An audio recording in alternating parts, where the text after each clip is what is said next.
En la era conocida como Antropoceno, nuestra civilización ha sido capaz de generar cambios irreversibles en los sistemas y elementos biofísicos de la Tierra, con graves consecuencias ecológicas y sociales, en lo que se conoce como crisis ecosocial.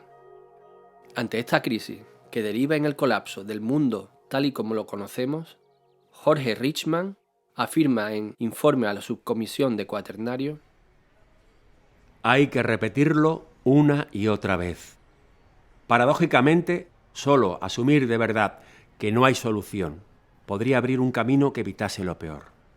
Dar por muerta esta civilización, dar por muerta esta economía y esta cultura, darnos por muertos a nosotros y nosotras mismas. Y quizá, entonces, estar dispuestos a las hoy imposibles transformaciones que nos salvarían. Metamorfosis, salir a toda prisa del capitalismo, redistribuir radicalmente la riqueza, olvidarnos de la hipermovilidad y del turismo, reducir rápidamente la población humana, construir sistemas productivos biomiméticos, desarrollar una cultura de simbiosis con la naturaleza, cultivar la música en vez del crecimiento económico, el amor en lugar de la competitividad, la espiritualidad en vez de la mercantilización, la educación en lugar del poderío militar.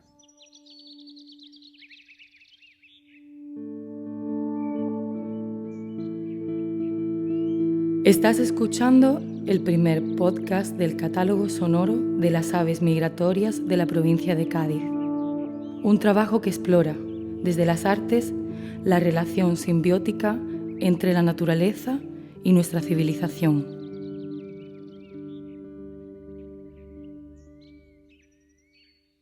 Importantes publicaciones que son parte de la historia de la ornitología han hecho referencia a la rica avifauna de Andalucía.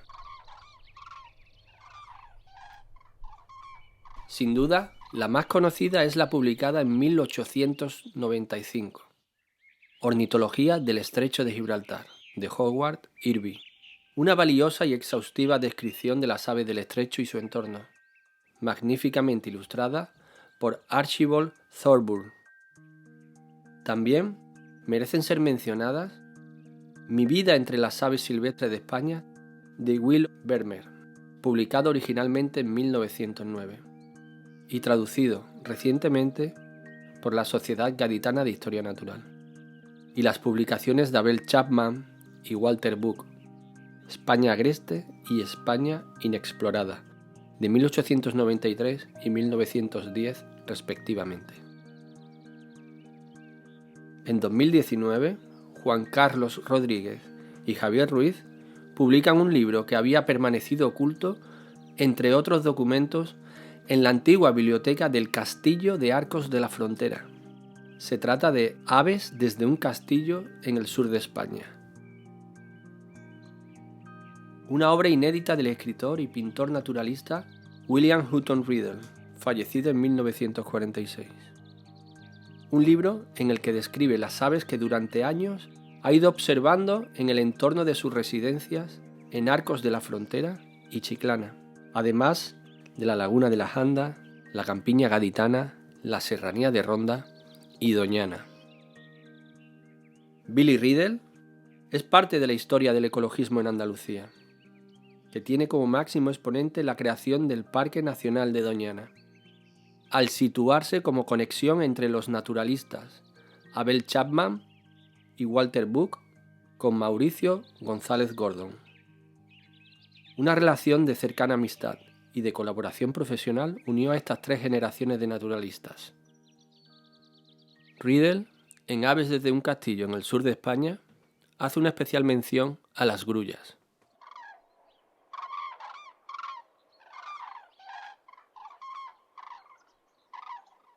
A 55 kilómetros al sur de Arcos, detrás del Cabo de Trafalgar, se encuentra la Laguna de la Janda, una inmensa llanura de casi 160 kilómetros cuadrados de extensión, que siempre se inunda en invierno.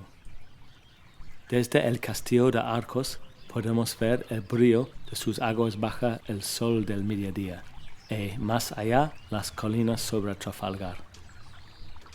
Esta laguna es el lugar de cría de la grulla más al sur de Europa, y lo ha sido desde tiempos inmemoriales.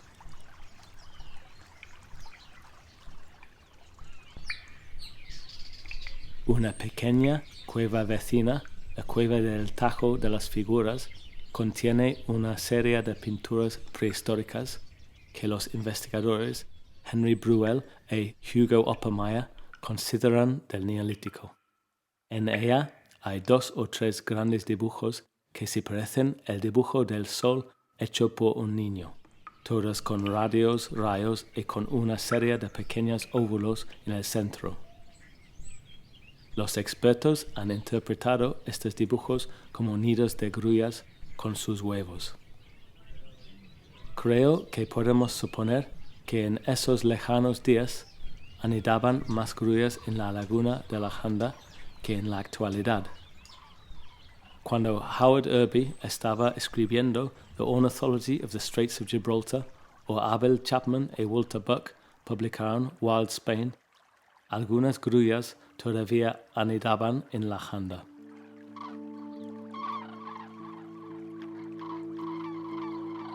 No he podido saber si todavía lo hacen, y que los datos que tengo son confusos y contradictorios, pero temo mucho que sus días de descanso reproductor hayan terminado definitivamente.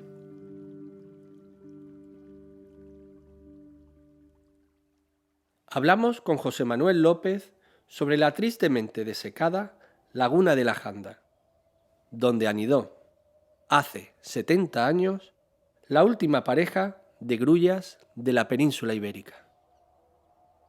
José Manuel López es presidente de la Asociación de Amigos de la Laguna de la Janda, que lucha para restaurar este valioso humedal. Bueno, pues la grulla es un ave zancuda muy parecida en aspecto a una cigüeña, un poco más grande, unas patas largas, un pico largo. Solo cría en la zona norte de Europa, pero en su desplazamiento, en migración, durante el invierno se desplaza hacia el sur, a toda la zona básicamente de la península ibérica y un poco el norte de África. La Janda era el único sitio del sur de Europa donde se reproducía y dejaron de criar básicamente por la transformación del territorio, un uso cada vez más intensivo. Se hicieron trabajos para desecar la laguna y ponerla a cultivo, y a partir de ese momento pues dejaron de venir a reproducirse y solo siguen viniendo en invernada. La laguna de la Janda está situado ya en el extremo sur de Europa, justo antes del salto del estrecho de Gibraltar, que es un gran esfuerzo que tienen que hacer las aves migratorias, ¿no? Cruzar un trozo de mar en el que no hay corrientes térmicas, tienen que ir batiendo las alas o bien dejándose caer desde muy alto, por eso buscan esas pequeñas distancias. Los grandes humedales a ambos lados del estrecho, tanto los del norte de Marruecos como los de este lado del estrecho, son absolutamente esenciales para que el éxito de esa ruta migratoria pueda llegar. La transformación para la agricultura o para plantas energéticas pone en peligro ese punto de descanso que es clave para las migraciones. La laguna de la Janda fue, hasta que se desecó a principios de los 60, el humedal interior más extenso de la península ibérica y a nivel europeo de los de mayor relevancia ecológica, especialmente eso por su ubicación aquí muy cerca del estrecho de Gibraltar y albergar un conjunto de ecosistemas muy diferentes. Está rodeada por zonas de roquedo, zonas de bosque, zonas de pastizal, que hacían que fuera una zona idónea para multitud de especies.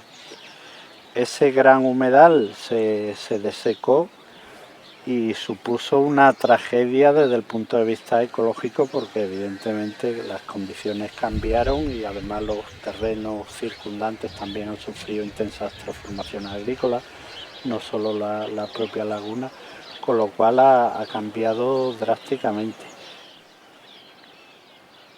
La recuperación podría venir, pero va a ser complicada en su totalidad. De recuperar los sistemas antiguos de inundación y demás va a ser difícil, pero no tiene por qué ser, como te decía antes, menos rico ecológicamente si se consigue regenerar alguna parte y bueno, reinundar al menos temporalmente algunas zonas.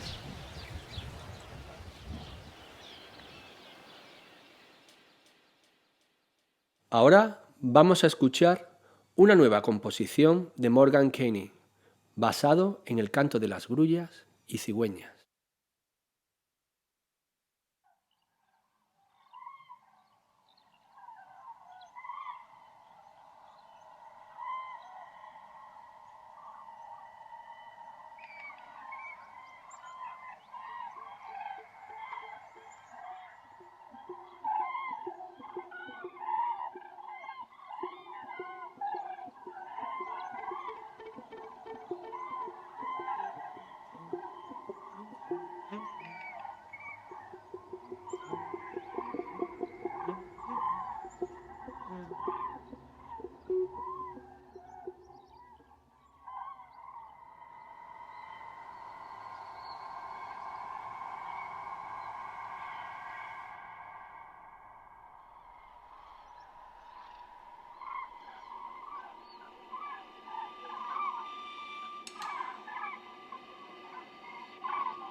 Este podcast ha sido financiado por la Fundación Cultura de la Diputación de Cádiz.